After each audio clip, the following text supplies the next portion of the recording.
सबसे पहले माँ सरस्वती के चरणों में श्रद्धा सुमन।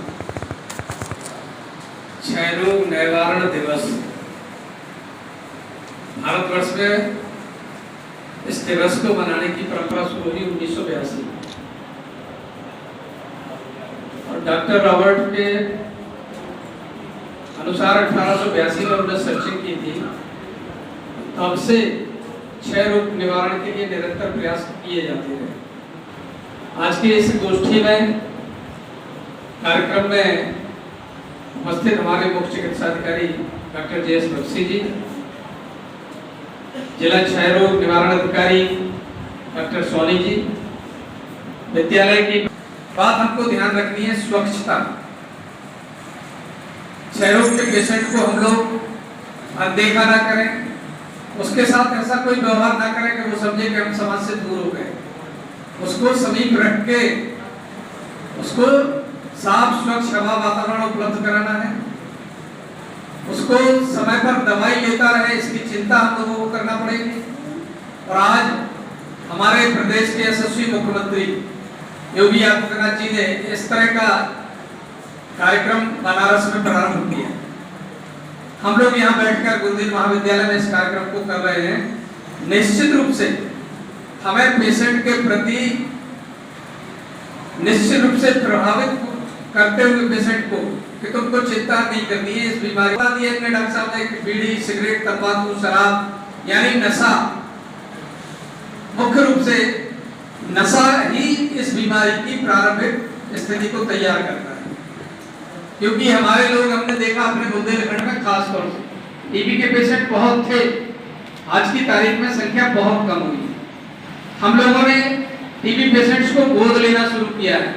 एक एक दो मरीजों को जनप्रतिनिधि होने के नाते हम जितने लोग हैं सब ले रहे हैं उनको गोद लेने का तात्पर्य क्या होता है, हम उस परिवार के घर में जाकर के उस पेशेंट से मिलें, उसकी वास्तविक स्थिति को जानें, वो दवा समय से ले रहा नहीं ले रहा, घर के लोगों का व्यवहार उसके प्रति ठीक है या नहीं है।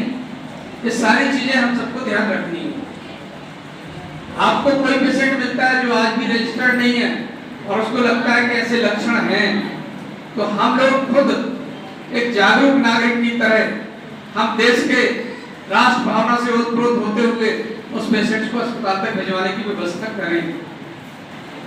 ये व्यवस्था अगर हमने कर ली तो 2025, ये 2023 चल रहा है, 2025 तक हमारे प्रधानमंत्री माननीय मोदी जी का जो सोच है कि भारतवर्ष का प्रत्येक नागरिक रोग मुक्त हो, क्षय रोग से मुक्त हो, तो ये तभी संभव है जब हम सभी लोग जागरूक हो जाएं। निश्चित रूप से आज के लिए जो इस गोष्ठी को नर्सिंग क्लासेस के स्टूडेंट्स के साथ साझा किया गया, ये केवल इसलिए कि हम अभी ट्रेनिंग कर रहे हैं। कल ट्रेनिंग करने के बाद समाज के क्षेत्र में निकलोगे, काम करोगे, उनके बीच में उनको छूना भी है, तुम्हें उनका इलाज भी करना है, उनको उसका के बेड पर वह सब सुविधाएं उपलब्ध करानी है जिससे उसको लगे कि हम घर के वातावरण में रह रहे हैं। जब इस तरह के पेशेंट की हालत ज्यादा खराब हो तो उसको हम अस्पताल में रखने की भी व्यवस्था किए हुए हैं। ये सब चीजें हमको ध्यान रखनी पड़ेगी। आज सरकार का यही सोच है, माननीय मोदी जी और योगी जी चाहते हैं कि उनका प्रत्येक नागरिक, कोई भी जो भारतवासी है, वो किसी रोग से ग्रसित ना हो, उसको सही समय पर सही इलाज उपलब्ध हो जाए। ये सारी व्यवस्थाएं हमारे प्रदेश और देश में डॉक्टरों के पास अस्पतालों में उपलब्ध है। ये देखिए, आप पहले हम दवाएं दे के उसको छुट्टी कर देते, महीने भर की दवा दे दी, जाओ 1 महीने बाद आना। अब वो 1 महीने बाद आएगा नहीं, उस 1 महीने के अंदर हम लोग 3 बार उससे मिल लेते कि वो दवा समय से ले रहा, उसको जो पौष्टिक आहार बताए गए, दलिया है, दाल है, अंडा भी खा सकता है, मछली भी खा सकता है, लेकिन उसमें तेज मसालों का परहेज करना। बीमारी के लिए, बीमारी हम जानते हैं ऐसी बीमारी में अधिकतर उसका मन ज्यादातर उन वस्तुओं पर जाता है जिनको डॉक्टर मना करता है परहेज करने में। अब प्याज और नमक से कोई दारू पिए, उस आदमी की क्या हालत हुई है आप लोग समझ सकते हैं। एक स्टेटमेंट हमने अपनी सदर कोतवाली में शराब नशाबंदी के ऊपर थी, उसमें दिया था। तो एक पत्रकार महोदय ने हमको बहुत अच्छे ढंग से कवरेज किया और कहा कि विधायक जी कह रहे हैं खूब मौज करो, दारू पियो। हमने उनको बुलाया तो कहने लगे पत्रकार महोदय के विधायक जी हम वो छापते हैं जिससे हमारी टीआरपी बढ़ती। तो हमने कहा मैं विधायक के साथ साथ एडवोकेट हूँ, यदि एक नोटिस दे दूंगा तो तुम्हारी सारी टीआरपी बढ़ जाएगी।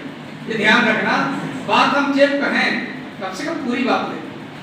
हमारा कहना उस समय ये था कि नशाबंदी पर कि कच्ची शराब पी के आप नालियों पर पड़े रहते हो, कुत्ते आप पर बाथरूम कर रहे हैं, घर के लोग आपका इंतजार कर रहे हैं कि आ रहा होगा हमारा, और तुम पड़े और बाई द वे किसी ने नहीं उठाया, रात में आपकी चयन हो गई, तो आपके परिवार के लोग परेशान हैं। तो इस तरह का नशा करना आपको टोटल बंद कर देना चाहिए। फिर भी अगर नहीं मानते हो तो अपने सरकार ने ठेका खोले हुए हैं, उस ठेके से जाकर के लो, घर पे जाओ, भोजन के समय दारू पी के भोजन करना, ध्यान रखा कि ठेके की पियो। और राम बारात निकले उसमें मैंने थोड़ा सा डांस किया, तो डांट पीट करके